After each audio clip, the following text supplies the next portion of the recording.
Okay. So tomorrow you are going to get your ticket for the AP test. Um, Starting tomorrow, I'm not sure what time, but they're going to email you the email address that they have on file. They're going to email you. You should be getting a lot of emails right now from College Board. If you're not, get a hold of Mrs. Champ. Her email is CHAMPME champ me at lc-ps.org. And you should be getting your ticket to the test tomorrow. The ticket is going to have your 8-digit ID that you will need on test day. It's also going to have the link to the test. So it's going to have everything you need. It's your ticket to the test. You should be receiving that tomorrow. Um, and then, as I mentioned earlier, there is a review tomorrow on C-SPAN starting at 9 a.m. Two teachers from Chicago, Illinois will be going over the test with the test format, probably some practice questions. So if you are up, tune in at 9. I'll send a reminder out. If you're not up and or don't have C-SPAN, then as soon as that link is up, available to the public, I will send that out. Probably, I would say it'd probably be up by Sunday. So maybe something to look at Sunday. Um, Today we are going to review Unit 2. Okay, so Unit 2 is the interactions among the branches of government. It is the legislative branch, the executive branch, the judicial branch, and obviously the bureaucracy, which falls under the executive branch. Your required documents here are really Federalist 70 and Federalist 78. Calls for 70 calls for energy and an executive, and 78 calls for independence within the judicial branch, permanency and independence from the judicial branch. So we're going to go over this. I'm going to just highlight some of the key things. If you have any questions, I will be happy to answer those at the end for you. Okay, so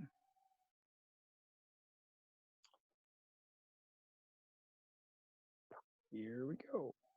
Unit 2, again, is all about the interactions among the branches of government. It's the 3 branches of government and the bureaucracy, which falls under the executive branch.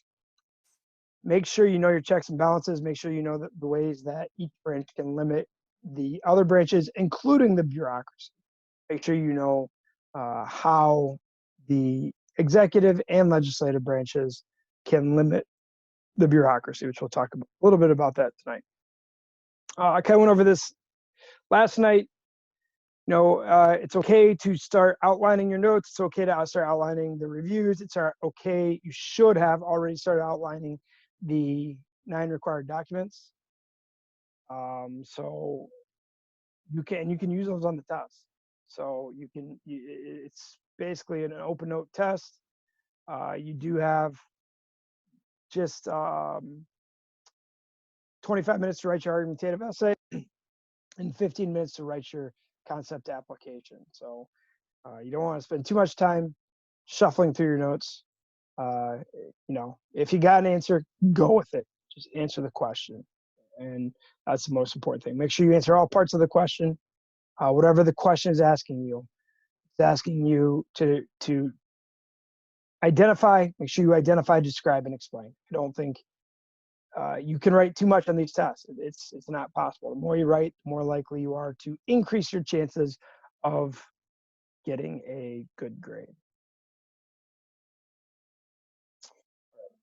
3 branches of government, okay, the president, Congress, and the courts. As we know, this is one of the key points in Federalist number 51, that the fear was that a tyranny or the government would become too abusive, too powerful, which was highlighted in Brutus number 1. Federalist number 51 says we're going to take those powers, we're going to divide them 3 ways, and we are going to limit the power that each branch has by giving the other branches control over how powerful that branch can become. We're talking about separation of powers, and checks and balances. How the branches of the national government compete and cooperate in order to govern. Okay, and to what extent have changes in the powers of each branch affected how responsible and accountable the national government is in the 21st century? Just a few things to think about. So, the Republican ideal in the United States is manifested in the structure and operation of the legislative branch. The legislative branch has the following powers given to it. Okay, enumerated powers, those are the powers, all the 18 powers given to Congress in Article 1, Section 8 of the Constitution. Implied powers are powers granted to Congress through the necessary and proper clause. The fact that Congress can pass any law it deems necessary and proper to carry out its other enumerated powers. And again, Article 1, Section 8. And the implied powers is the necessary and proper clause, which is Article 1, Section 8, Clause 18. It's the last power given to Congress, but probably, by far the most expansive power, probably the most powerful power which Congress has.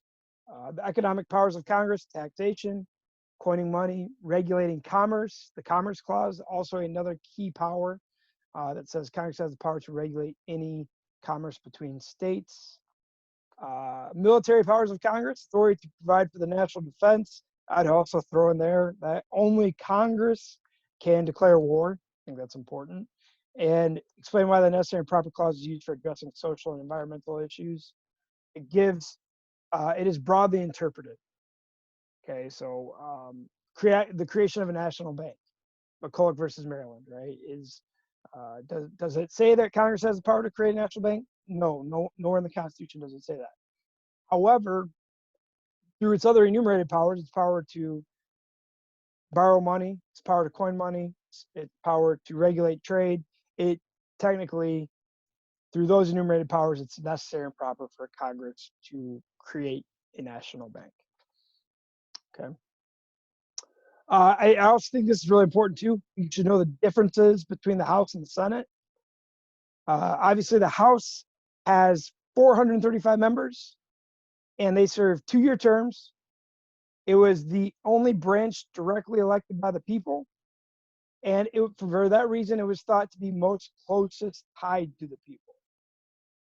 They served the shortest terms, and they were directly elected by the people. They were very responsive to the people. Among other powers that they have, they can initiate revenue bills. So all taxation bills, the Constitution says, must start in the House. And then obviously they have the power to impeach, which basically means they can bring charges against the president, the vice president, and the judges of the courts. Okay, whereas the Senate was thought to be more collegial. The Senate represented the whole state. House of Representatives usually represent a district. Senate members are thought to be generalists. They kind of know a little bit about everything that it pertains to its state, whereas House representatives tend to be more focused on the specific issues within that district. The Senate has the advice and consent power, right? That any presidential appointment, all presidential appointments outside of the White House staff, are subject to confirmation from the Senate. Majority vote from the Senate, right? It also says in the Constitution that the Senate is responsible for ratifying treaties. The president can enter into treaties with foreign countries, but they must be ratified by 2/3 of the Senate. The Senate is also responsible for holding the impeachment trials. They can remove an impeached official if a official is impeached, charges are brought against that official with a majority vote in the House. The Senate conducts a trial and can remove an impeached official with a 2/3 vote in the Senate. If you have any questions, please feel free to hop in and ask at any time. Okay, moving on. All right. Structure, powers, and functions of both houses of Congress. The different structures, powers, and functions of the U.S. Senate and the House of Representatives affect the policymaking process. Both chambers rely on committees, but the committee membership, the committee process is a little bit more important in the House and the Senate because of the uh, sheer size of the House of Representatives. Senate confirmation is important check, but the president's longest lasting influence lies in life tenure judicial appointments and chamber specific procedures, rules, and roles impact the policymaking process. So, remember the Senate has what are called filibusters. There is no rules committee in the Senate, right? There's only a rules committee in the House. So debate is limited in the House, and they must follow those rules that are set by the rules committee. There is no rules committee in the Senate. So therefore, debate can be unlimited. A senator can kill a bill from being passed in the Senate with by filibustering it. They can also prevent any appointments from going through by filibustering presidential appointments.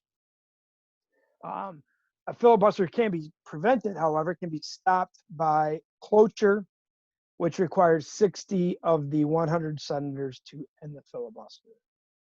There was back in 2014, I believe. I think it was 2014. Barack Obama invoked the what's called because the Senate controlled the Senate. The Republicans controlled the Senate. He invoked what was called the nuclear option. So I don't think you really need to know this for the test, but the nuclear option says that any presidential appointment, if a filibuster happens on a presidential appointment, it can be prevented with a majority vote, just on presidential. So I don't think you really need to know that for the test. I wouldn't stress on if you don't know that, but definitely know what a filibuster is and know how cloture can stop a filibuster. Any questions about that? Someone want to fact check me on that, the nuclear option. I think it was Barack Obama in 2014. Oh, I'm sorry. I want to go back and talk about discretionary and mandatory spending. Make sure you know the difference between discretionary spending and mandatory spending. So mandatory spending is just that. It's mandatory. It's spending that is required by law. Okay. The largest majority of mandatory spending comes from entitlement programs. Okay. So programs designed to benefit people, Medicare, Medicaid, healthcare, welfare,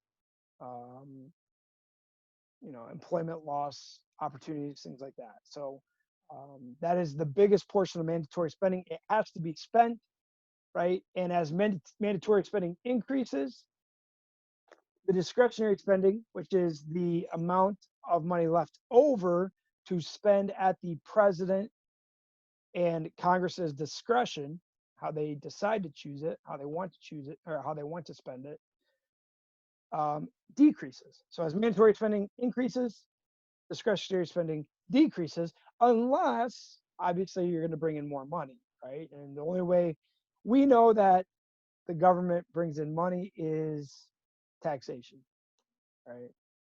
Borrowing money to deficit spending, but technically in government, they cannot, once their budget is up, they cannot spend more money. And if that happens, we have government shutdowns, which we've had a few of those in the last 4 years. Okay.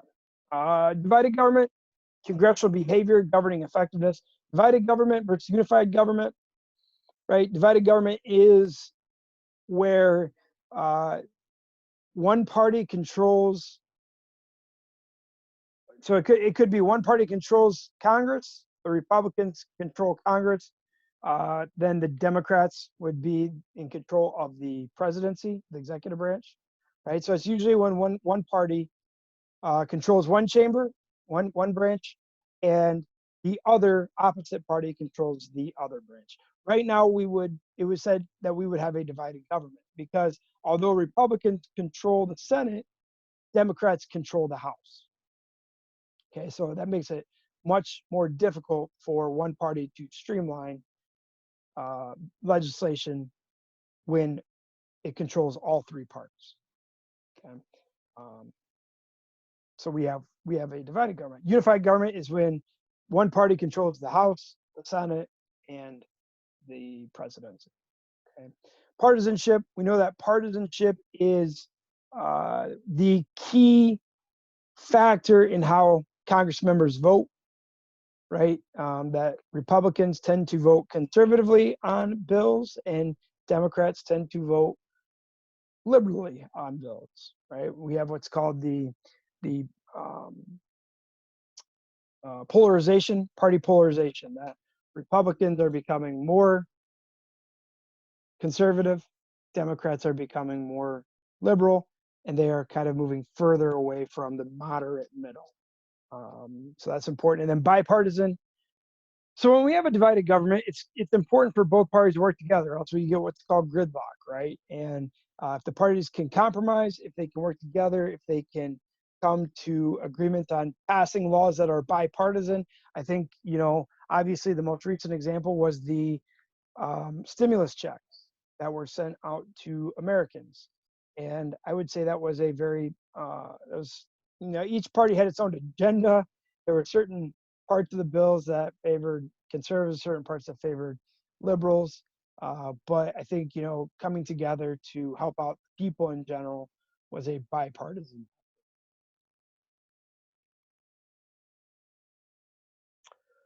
Gerrymandering and redistricting, I think these are two extremely important concepts to understand, right?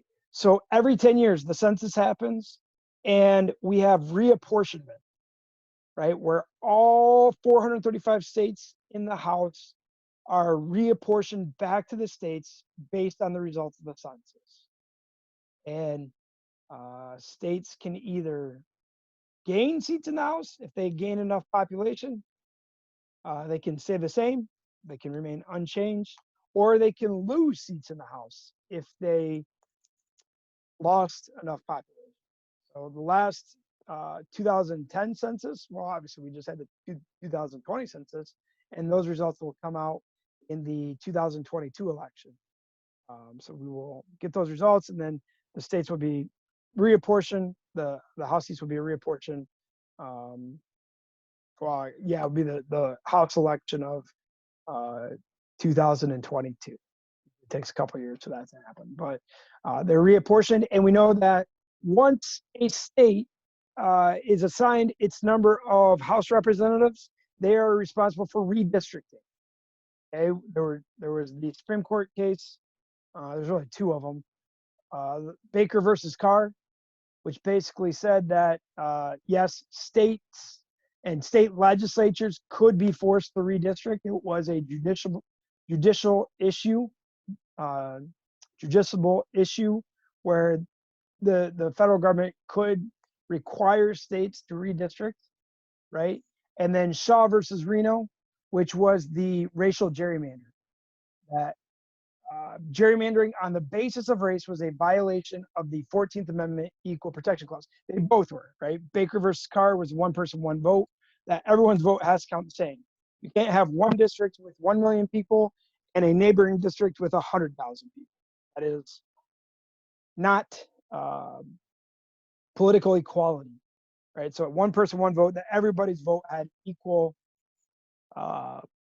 weight in an election. And then Shaw versus Reno was the racial redistricting case, that redistrict on the basis of race, in this case, to guarantee a minority would be chosen, was a violation of the Equal Protection Clause.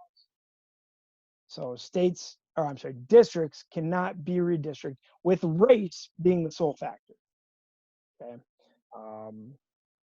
So gerrymandering is the redrawing of these boundaries where they try to pack or they try to crack districts depending on what they want, but the state legislature in control, whether it be the Republicans or the Democrats, get to redraw the district boundaries and the idea is to draw as many districts that would benefit or vote for their party in the congressional elections in the House of Representatives. So in Michigan, there's 16 House representatives. The party in control would obviously try to get at least 9 districts they could guarantee would vote for their party based on voting trends, based on demographics, things like that. Okay. So again, it's redrawing the district boundaries to favor a political party, particularly in the House of Representative election. Redrawing the districts to get a majority or more, at least 9, maybe 10 districts to vote Republican or Democratic in the election. But remember, all the districts have to have about the same number of people in them. They have to be contiguous. They have to be connected, and they have to have approximately the same amount of people, which I believe is right around 800,000 people per around there. Okay.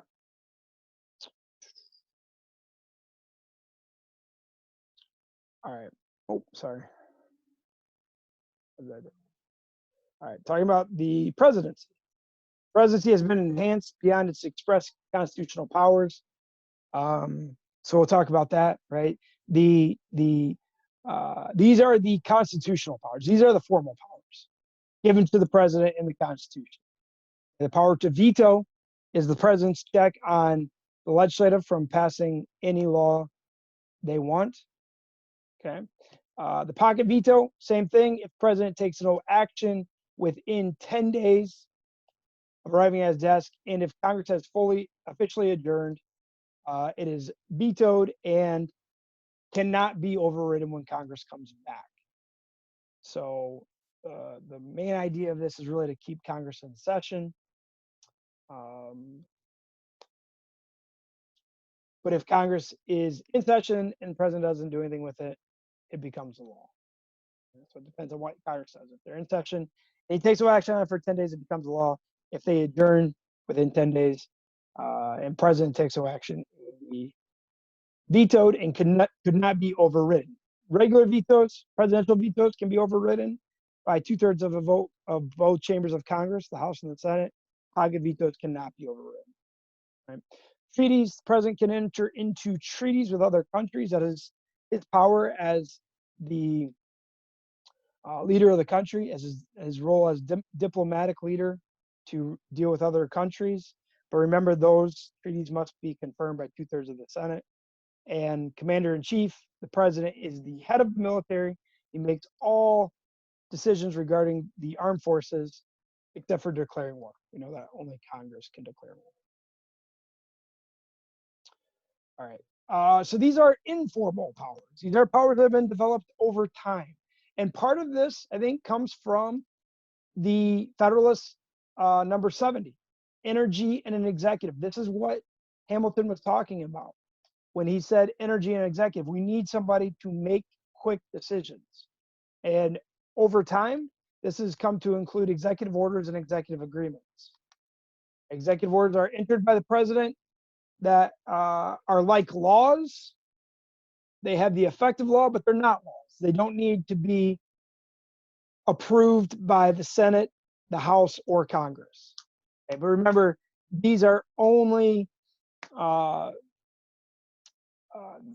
concurrent with the president's term. They do expire at the end of the president's term. Incoming president could choose to renew them or choose to let them expire. Same thing with executive agreements. Executive agreements are like treaties.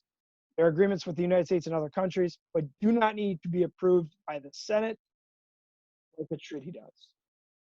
Bargaining and persuasion has to do with the president's ability to persuade Congress. We're talking about president's relationship with Congress and the president's ability, if the president has an agenda, right, their policy agenda or a list of goals they want to accomplish, they have to work with Congress to help carry out that agenda. I think that's really important. And then signing statements are issued by the president when he signs a bill into law, basically says this is his understanding of the law, his understanding of the law and how the law will be implemented. Okay.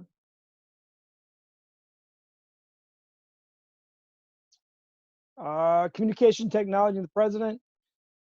think, obviously the president has much more influence over the media now, today, more than ever. Of course, obviously, with social media, his ability to reach mass groups of people is much greater today than it was 20, 30, 40, 50, 100 years ago, right?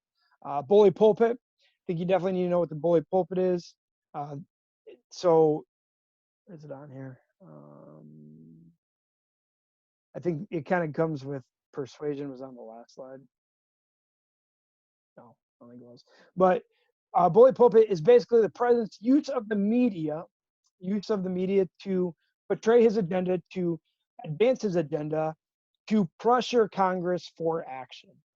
Okay, it's the president's use of the media to basically get Congress to respond to his goals. So, president using the media, taking issues public. Sometimes it's referred to taking issues public or going public in order to bring attention to issues, in order to bring attention to his media, to his agenda, to get Congress to pass or persuade or to pursue laws that would favor his agenda. Okay. The State of the Union. I know we've talked about the State of the Union. Oh, it's down here, bullet pulpit. I can't see it, but it says position of authority that provides the holder with an opportunity to speak out and be listened to on any matter. It's his use of the media to speak out about the issues and his agenda that he wants to pursue. Okay. And then the national broadcast, State of the Union, the president, every February, we kind of talked about it in class, president's use of the State of the Union to address issues within the country. It's really the president's ability to communicate his agenda for the upcoming year, his policy agendas, or his policy agenda for the upcoming year to Congress. Okay. The bureaucracy. Okay, we're going to talk about the bureaucracy, a system of government in which most of the important decisions are made by state officials rather than by elected officials. So the bureaucracy includes the 15 departments, right? The president is the head of the bureaucracy, 15 departments, hundreds of agencies and commissions underneath, and corporations. United States Postal Service, one of the corporations. Right? Responsible for helping the president carry out the laws passed by Congress. So what does the bureaucracy do? They write and enforce regulations. So Congress passes laws. Congress tends to pass general laws, and they leave the enforcement of those laws, the carrying out of those laws, up to the bureaucracy, the respective bureaucratic agencies. And remember these bureaucratic agencies, departments, the people employed within the bureaucracy, millions of people employed are usually appointed based on the merit system. Okay, so they're specialized. They're specialized responsibilities, specialized tasks, and people that are trained, people that are qualified to fill those specific roles. So they write and enforce regulations. This is the enforcement of how the law will be carried out. So it's the specifics of the law that is often left to the bureaucracy by Congress. Congress, it's called bureaucratic discretion, right? Where Congress gives their discretion to implement, to carry out the law, right? To make rules and regulations specific to those laws to help carry out the law. Congress doesn't have the time or the expertise to deal with every single detail of every single law. So they give that discretion, they give that responsibility to the bureaucracy. Okay. One of the ways that the bureaucracy can enforce those regulations is by issuing fines. So any corporation, individual, person, citizen, whatever, right, who is found to be violating those rules and regulations can be subject to fines. I often think about the EPA and the Clean Water Act, Clean Air Act, and the companies that were the biggest polluters in the air and the waters often faced heavy fines for their mistreatment of the environment. Testifying before Congress. So this is usually educational. There's two ways that the bureaucracy can testify before Congress. One is to educate Congress members on the rules and regulations of how the laws will be implemented, carried out. Okay? So informs Congress through its oversight function of the job that the government agency is doing. Sometimes this can be informative, and sometimes this can be investigative. So if we're talking about testifying before Congress as a function, this is usually to educate Congress. If we're talking about it as oversight, oftentimes this is Congress's ability to look into the actions of the bureaucracy, and you know, they can, if they find that the bureaucracy is overstepping their boundaries, is not doing what Congress created them to do, is not doing what Congress created them to do, you know, they can face fines. They can have their budget cut. Congress controls the budget, right? You know, I think back just of the coronavirus, when the head of the CDC was called in and asked to testify in front of Congress, and basically Congress wanted to know, do we have enough ventilators for people? And he was grilled on it, and they want to know why not. And you know, that's kind of Congress is investigating into issues or problems within the bureaucracy. Okay. And then issue networks and iron triangles. I think iron triangles are really important to understand. So it's usually a congressional committee, an interest group, and a bureaucratic agency or department, and they all work together around a specific interest. Okay, so the environment could be rights, minority rights, could be protecting the Second Amendment rights, could be anything, right? Any special interest generally has a congressional committee that it works closely with to get laws passed, an interest group which brings awareness to the issue, brings attention to the issue, and a bureaucratic agency or department which passes rules and regulations. The goal is that by working with all three of these, the interest group will provide electoral support to Congress, usually through PACs, right, and money donation, and congressional support via lobbying to the bureaucracy. So they will lobby Congress for that issue, which then helps that bureaucratic department or agency when it comes time for funding. Okay, then they all kind of get support. Also, Congress provides friendly legislation, laws passed to favor that interest group, and Congress provides the funding and political support for that bureaucratic agency or department. Okay? I think that's really important. You should definitely know that for your test.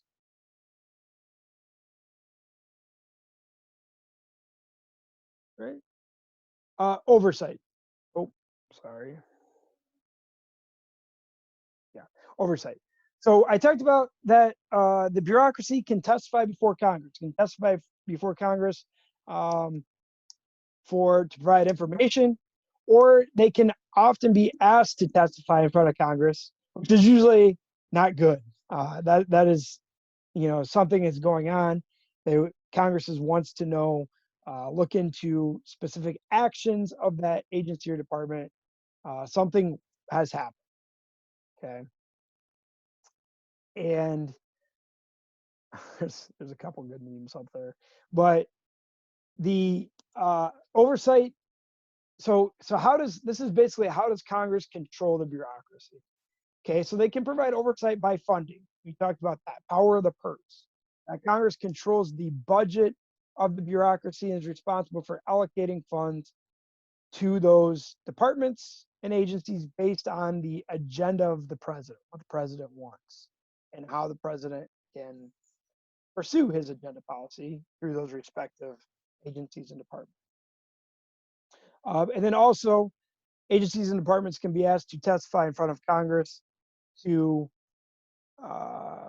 if Congress wants to look into the actions of a specific agency or department, the best example I have are steroids in baseball. Steroids in baseball was rampant in the 1990s, which was illegal. Steroids were illegal. Congress often looked into the DEA, the FDA, wanted to know why these illegal steroids were rampant in Major League Baseball. Why were all these big time players using steroids or illegal? So they looked into that, and then obviously I think Hillary Clinton as the Secretary of State when Benghazi happened, they asked Hillary Clinton to come testify in front of Congress to figure out why we still had ambassadors and consuls in Benghazi. What missteps that we failed to protect those people in. All right, and this is really important too. I think governmental branches hold the bureaucracy accountable. Right, Congress can pass laws affecting the bureaucracy. So while they carry out the specifics, the bureaucracy carries out the specifics of the laws. Congress can pass laws regulating the bureaucracy. That's important to know. Overriding vetoes, advice and consent. The Senate's responsible for approving all of the heads of those bureaucratic departments and agencies. Treaty power, those are formal powers. Oversight, I would definitely throw oversight in there. And then some informal powers. The president, veto power. The president can veto laws passed by Congress, and that could also affect the bureaucracy. President as commander in chief. I also think that the president, is the chief bureaucrat. President is responsible for overseeing. He can reorganize the bureaucracy. He's responsible for seeing how the bureaucracy is structured with the help of Congress. And the Supreme Court, judicial review is implied but not listed in the Constitution. Okay.